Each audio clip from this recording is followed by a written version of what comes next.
like to welcome Liz Brown, who's the Chief Marketing Officer of Little League International. Thanks for being here, Liz. Thanks for having me. Excellent. Well, I'm excited to have this conversation with you. I know you've been at Little League International, which most people know as Little League Baseball or Little League Softball. You've been there for a little over 12 years, and I know that you have been in the marketing organization for a long time, but you were promoted to Chief Marketing Officer and have been in that role for a while now as well. So I wonder if you could start by just telling us a little bit about your career path and also tell us a little more about the organization. Sure. Yeah, so I actually began my career more on the agency side. So I really started in events and sponsorship, activation, back when experiential marketing was sort of just being defined. And then kind of grew into more of the consultant side. I worked on a lot of sponsorships where I would consult brands and help them, align their brand with specific sports or lifestyle activities that made the most sense to deliver some kind of mutual benefit. So that was a great sort of framework. When I learned about the role at Little League, it was really focused in the beginning for me on sponsorships and those partnerships that really generate some revenue for the organization. And I really then grew into overseeing kind of the rest of the marketing function, licensing. We have a retail presence both on our complex and online, as well as a museum facility. And then, as I elevated throughout the organization, taking over the communications. And really, I feel like that happened at a very similar time as our organization was aligning marketing and communications in a very holistic 360 way. So it was sort of natural to step into that role and oversee communications as we were building out digital and social and our fan experience with technology and really wrapping all of the communications and marketing sort of under one umbrella. So I've been, in this role for about 4 years now, and I'm able to really, in the last few in particular, really touch our relationship with Major League Baseball. I've worked very much and very closely with ESPN on a lot of the broadcast elements. So it's been an amazing experience to grow as a marketing professional through some of those partnerships that we oversee. You may or may not know, maybe just to go a little higher level, that so our organization oversees all Little League programs. So if a youth baseball or softball program in a community is called Little League, it's affiliated with our organization. So we're working closely with communities all year round. And then obviously in the summer months, we have our jewel events that end in the World Series. We have 7 of them in total. Most notable, Williamsport is what people think of, but we do have 3 on the softball side and 4 on the baseball side. So we're event managers, we're strategists, we're marketers, consultants, and so forth as a part of the organization. So you mentioned the communities, like how big is that? Do you have a ballpark of how many communities that is? It's got to be, thousands maybe, right? Yeah, we're in about 5,500 communities in the US, and then we are in about 81 countries internationally. So we are a global organization, and we're excited and mindful of that on a daily basis, because we're working with folks all over the world who have this common language of the sport that they're implementing. Love it. So, and is it a nonprofit? Is it a for-profit organization? We're a nonprofit organization. Okay. Yes, and then our local leagues as well are nonprofit organizations too. Excellent. All right. So, having been there a long time, you navigated through the organization. I'm curious if there's a piece of advice that you wish you had gotten early in your career, or a piece of advice maybe you'd give somebody that's just starting out in their career that would be helpful for them as they navigate. Yeah, that's a really interesting question, because I think I do a lot of reflecting on not only my time at Little League, but my time from the agency life and kind of what I took with me.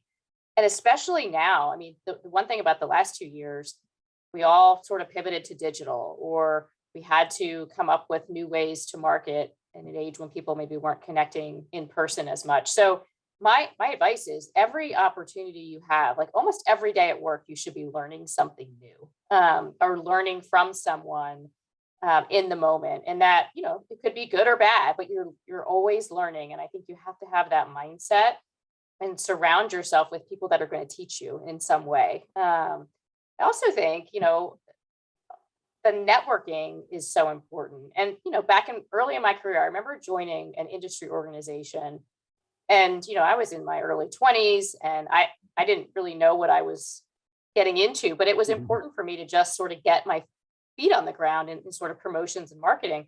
And I met some amazing people who were really established in their career, and they probably sort of looked at me and said, there's this young woman who's just interested. Let's teach her something. And I got to know some experienced professionals, and that just really taught me the power of connecting with people and learning from them, and showing up for them when they may need you in the industry and so forth. Yeah. Well, it sounds like you have an attribute that is, I think, powerful for young marketers, which is just curiosity. I mean, being curious leads to different doors opening. And also, I think if you're curious about people, then they're more willing to open up and share wisdom and insights with you. Yep, for sure. Excellent. Well, I have this belief that everybody has a superpower of some kind. And so I'm curious what you feel your superpower is.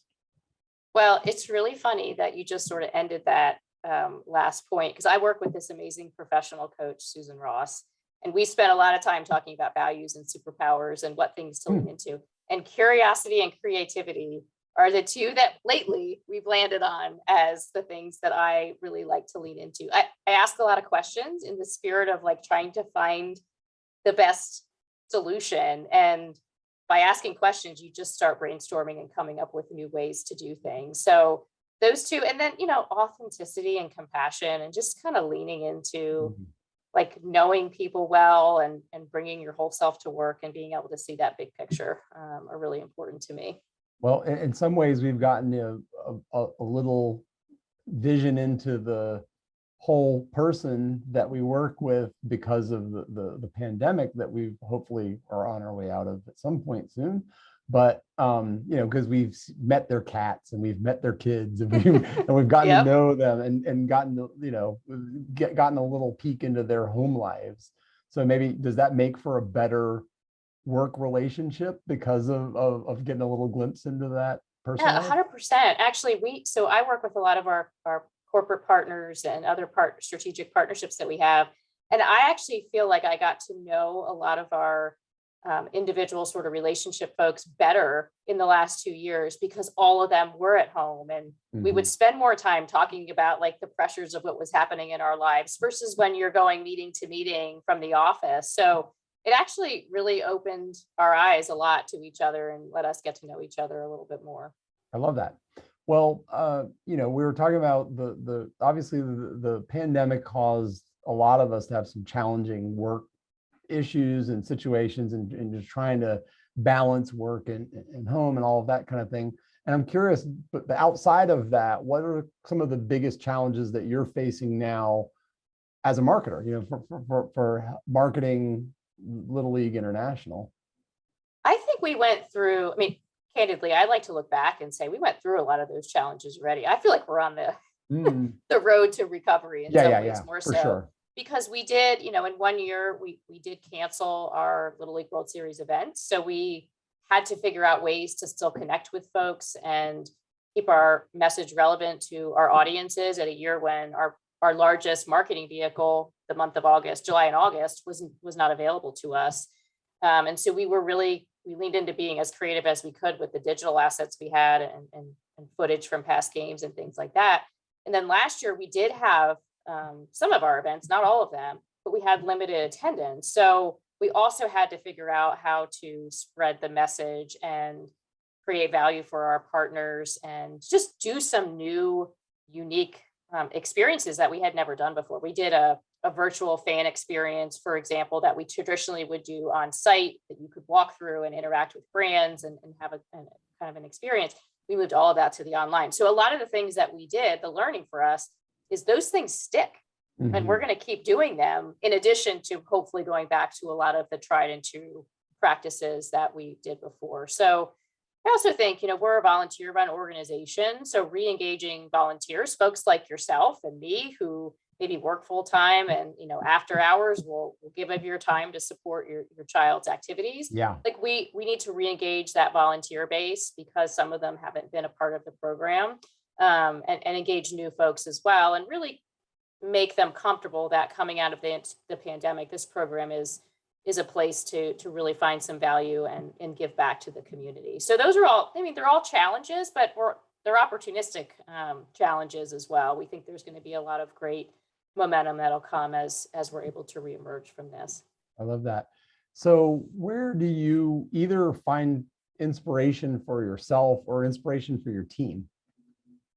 Yeah, I mean, I think number one, we find it from each other because we do take the time to try to have humor in our day and try to get to know each other and build off of each other. But I also think time away. So I have this one colleague, and I love every time he goes to a sporting event because he takes pictures of everything he sees, right? And he'll send back, I can't believe they did this, or maybe we should think of. So again, creating that environment where people are also curious and engaged and thinking about the opportunities when they're not in the office. I think that time away is really, really important. And then the last thing I would say is our program, we're about kids. Like, we are healthy activity. We are kids playing a sport. And so how can that not be inspirational? So a lot of our, like the storytelling we hear from local communities, how people bond together, what life lessons kids are learning through this sport, all of that is amazingly inspirational for us to kind of create and ideate around from a marketing communication seat. Well, I have to, on a personal note, say I have an 11-year-old who texts me once a day, Daddy, I threw 99 pitches. It was five and a half innings, and I struck out 4 guys. Like, and he's throwing into a net. He's not throwing to actual people, but to me, I was so excited to have this conversation, partially selfishly, because I have a kid who's obsessed with baseball, and we live in the home of the World Series champion. Yes, you do. Yep. And we got to participate in terms of going to some of the playoff games and one World Series game, which was certainly an opportunity of a lifetime. Yes, and he'll be a fan for life for sure. Oh, absolutely. So Yep. so I appreciate what you all do, though, to not just grow the sport of baseball and the sport of softball, but also build passion and build interest and build activity. And to your point, the mission of Little League International is obviously not just a baseball mission. It's a lifelong passion and activity kind of thing. Yes, for sure, it is. Yeah. So you mentioned creativity and curiosity as being important values for you. I'm curious if there are other values that you either want to demonstrate as a leader or that you demand on your team from somebody that would work with you.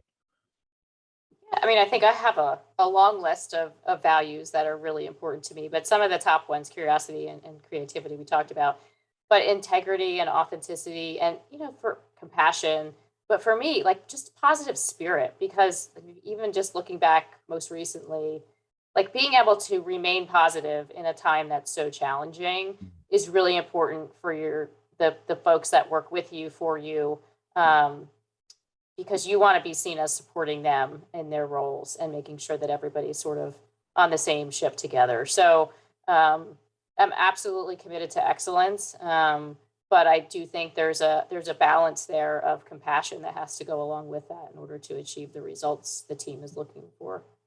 Yeah, for sure. All right, so I want to shift gears a little. So as you know, Setup, we're matchmakers, we're marketing matchmakers, and that often means that we connect brands and marketing agencies together. And so we don't really we're not an agency, we're not on the client side or brand, we sort of live in the middle. So I'm always curious to hear about how people work with agencies and what their agency relationships are. So I'm curious just how you work, do you work with agencies today? And if so, how do you do that? We do. I mean, and it varies year by year and by scope. So a lot of our work with agencies over the years has been on the digital side. So whether that's our web or apps that we've developed, or our sort of paid advertising through social and through digital. And our goal is always to try to have as much expertise as we have in-house, but there's a limitation to that. And there's a great understanding and appreciation for agencies that spend their time in those different spaces every single day. And so, we do look for those expertise when our budgets will permit. We also Video and content production has been another area of, sort of outsourcing or agency for hire work that we've done. And we found that we just, if we can create a situation where agencies become like an extension of our team, it works really well. And so the ones that we tend to partner with sort of consistently are the ones who get to know us as an organization. To your point, maybe have a connection because they played or they're involved in their community. It just makes that understanding of what we're trying to do on the marketing and communication side deeper for us. And that's really important because we don't have large budgets and we want to make sure those dollars can spread as far as they can. Well, and you brought up a couple of things that you maybe lean on agency partners for. I'm curious if there are certain things that you absolutely would never, ever, and never is a strong word, but are there certain things that you typically would want to keep in-house because you feel that they're super crucial for your core team to focus on those things? And there are certain things that you, look, we're never going to be experts in that. We always would look outside to use an agency. Yeah, I mean, so I never say never because you never know what your needs are going to be. And especially on the technology side, as all of this space continues to evolve, like that expertise is always important. But I do think we also want partners who are going to educate us as we're going through the process. So I can't say that there's an area that we wouldn't consider, looking into if the needs arise. But again, I do think we always want to make sure we're trying to just maximize that spend. And, if we could figure out how to do it ourselves and become smarter at it, we try to do that as well.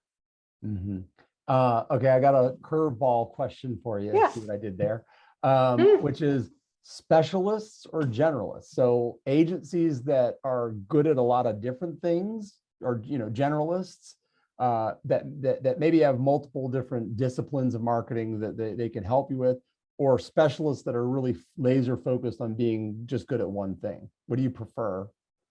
Probably specialists, only because I would say, this is kudos to the folks that I work with. We tend to hire a lot of generalists in a good way. Like we may bring them in for a unique position and they end up becoming an expert in so many things. And we try to spread our knowledge as much as we can internally, and we identify a need, we go out and we look for that need to be filled. So likely more of a specialist role is what we're focused on. That makes sense. So as marketers, we often interact with and work with others in the organization that either aren't marketers or have never been marketers and don't really understand the value of marketing. So how do you demonstrate the value of marketing to those in the organization that really aren't marketers and don't understand?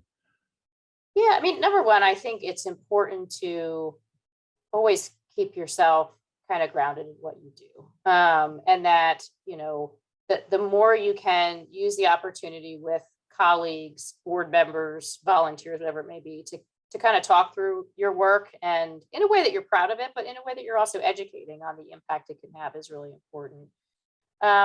But what we do, and I'll just use an example. So we recently rebranded Little League. We actually launched not only a new sort of look and identity set, but we also rewrote our mission and our messages and came up with new creative. And there was definitely a lot of not understanding through the process. And so the team that worked on the rebranding initiative, about a 1.5-year project, alongside an agency, we had a creative agency that helped us with that. We did a number of workshops in the office. We called it, one of them was an open house, where we just kind of showed everybody where we were at that moment in time. They could see the creative. We didn't tell them the logo yet, but we just sort of brought them in, told the story, talked about some of the messaging. And then along the way, when we launched the brand, we did a training. We created a internal portal so they could download all the documents they may need to use. So every one of those steps was very, very important to explaining the reason why. I think there's always that marketing looks pretty, it looks fun, it's maybe a little misunderstood in its impact. But if you can explain the reasons why, I think that helps to reinforce the purpose around what you're doing. And there's one slide in our presentation that I use almost in every time I sort of explain the new brand. And it's a slide that is a list of all of the old logos on the page. And so you don't realize until you look at everything with logos slapped all on a page, how disjointed it was. And then I showed the new slide of what it is. And you sort of see the aha light bulbs going off. Like, I understand now why you did this. So again, you just have to bring people along with you. You can't just sort of expect people to understand. They're not in that world on a daily basis. Yeah, but I love that you you did a good job, I think, of involving them in the process along the way so that there was no big giant reveal where they were shocked by whatever the output was of the new brand.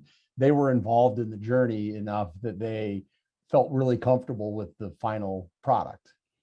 Exactly. That's great.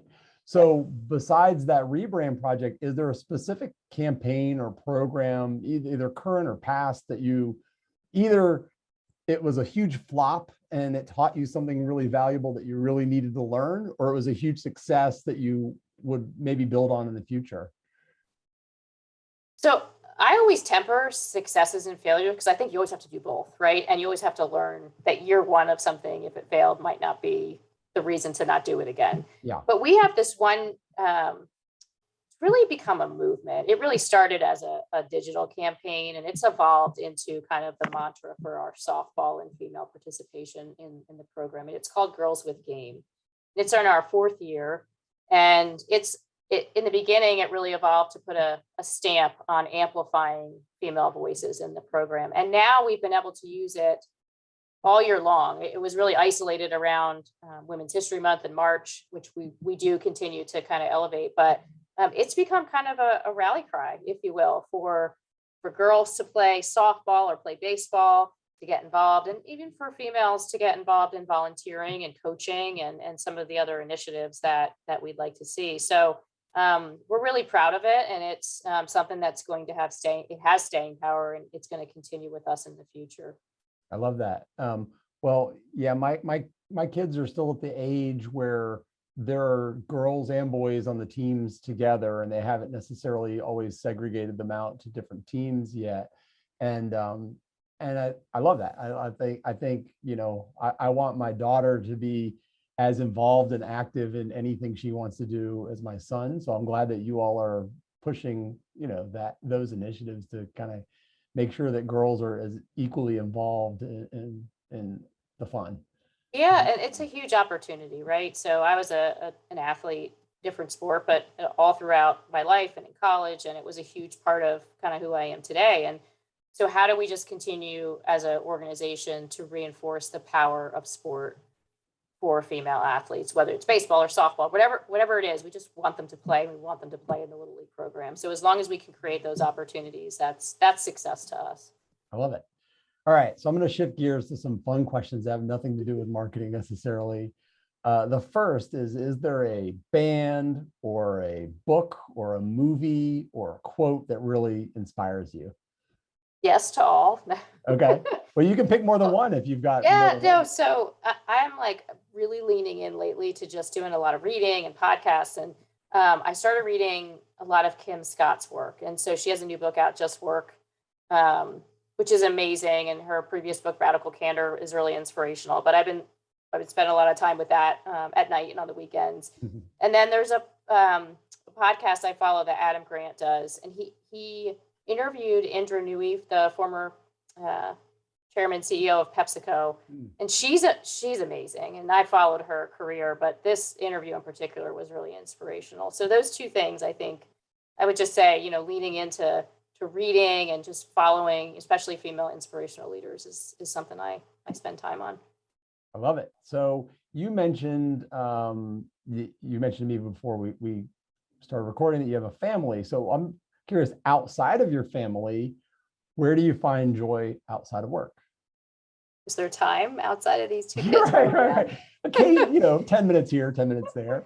Yeah, I mean, so no, family first, friends as well, Yeah. And then just experiences. Like I love to exercise. I do love to travel when it's safe to do so. We just actually took a really quick family vacation in December. It was amazing to just get away and just connecting. You know, I started this group in the beginning of the pandemic with a few ladies in the industry. I just said, let's get on a Zoom call and just connect on what you're going through.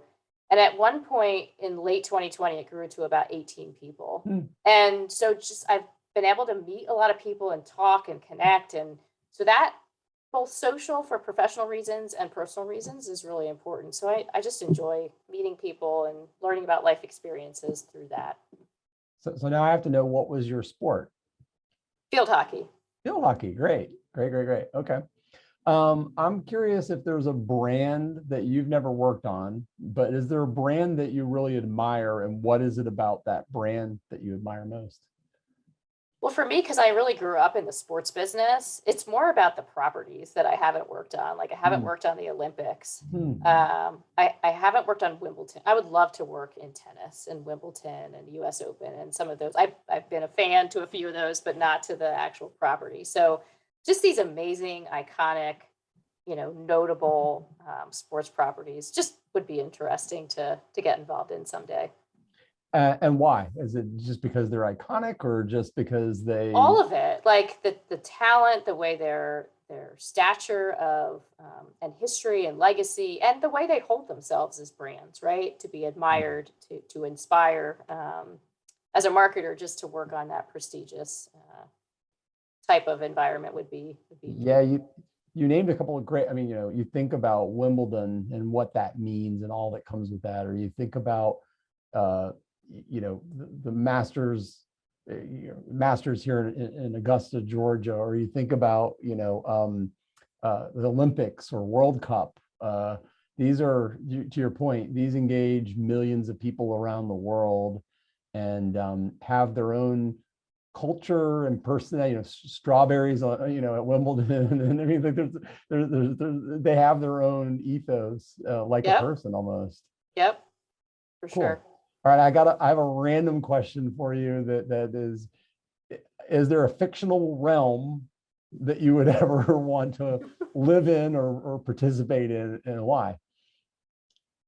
Well, so maybe back to the family. So I do have two kids who are mildly obsessed with Minecraft, and they build these amazing houses for their friends, maybe not for us, but I would be interested in going into them someday, getting into the Minecraft world and exploring what they've built. Well, you should do that. You should play Minecraft with them. I should. You should ask them to teach you how to do it, and then you can do it with them. Or I could just have them build me something and take me into it. I know, but what a cool thing it would be to be able to engage, by playing with them. Well, I have, twin 11-year-olds, a girl and a boy, that normally battle each other consistently. And last night, for some odd reason, there was this miracle that happened where they were quietly playing with Legos with each other in the same room. And it was this magical experience. So, I think you got an opportunity. Yeah, you got an opportunity to play Minecraft with the kids. And, there you go. And engage with them in that unique way. Yep, might have to learn it. So I'm curious if there's any questions that you wish that I asked you, or that I should probably ask future CMO Spotlight interviews. I think it's interesting. Maybe I could turn the tables and ask you too for your opinion, but like the future of work is so top of mind, right? And whether that's physical office space, remote, work from home, like the blending, we're finally talking about mental health and well-being related to work, which I think is amazing. We're finally putting diversity, equity, inclusion, and belonging on the table. Like all these topics are so important. So, and I just think the future of work is going to be drastically different. And I think it's for the better. Especially as you connect with your colleagues in different ways and as priorities change. So curious for your thoughts. Yeah, well, I'll say that I think that one of the real benefits of going through the pandemic was that we proved that we can be productive without being physically in the same space. And that opened up a lot of doors, so now we can recruit the best people in the country or world, for that matter, instead of just the best people in our city that are near our physical office location. And, we talked a little bit about the peek into people's personal lives, but I think that the future is a hybrid future where you come together in person for collaboration and connection, and then you go on your separate, you spread apart for focus time and focus work. I can say, here at Setup, we, have essentially designated 2 days a week that are in office days where we plan all of our one-on-ones and our huddles and our brainstorm sessions and things that are better done in person. And then that leaves 3 days a week of focus time that we don't schedule meetings on those other 3 days. And it's been really a joy to get the best of both worlds of the in-person collaboration and also the, focus time.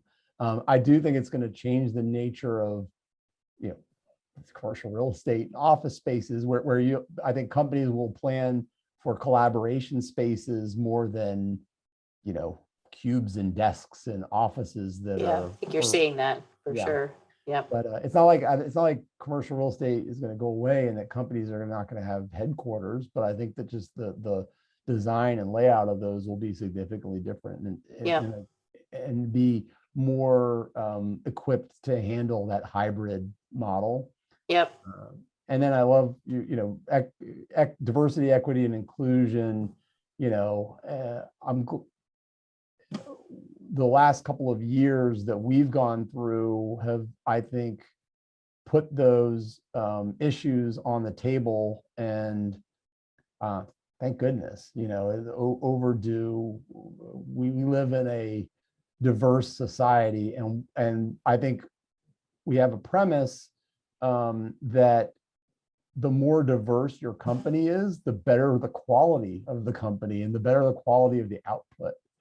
So I think all of us are benefiting from the focus on more diverse teams, diversity of thought and diversity of experiences, and is making for better quality work. Yes, and maybe to close that, just sort of creating the environment to foster that sharing of thought and information. Yeah, absolutely. So I'll wrap this up saying thank you so much, Liz. So Liz Brown is the Chief Marketing Officer of Little League International, which is softball and baseball, with 5,000 plus affiliates all around, not just the US, but around the world as well. So I really appreciate this time, Liz. It's been such a joy to talk to you today. Yeah, you too. Thanks so much for having me. Absolutely. Thanks, Liz.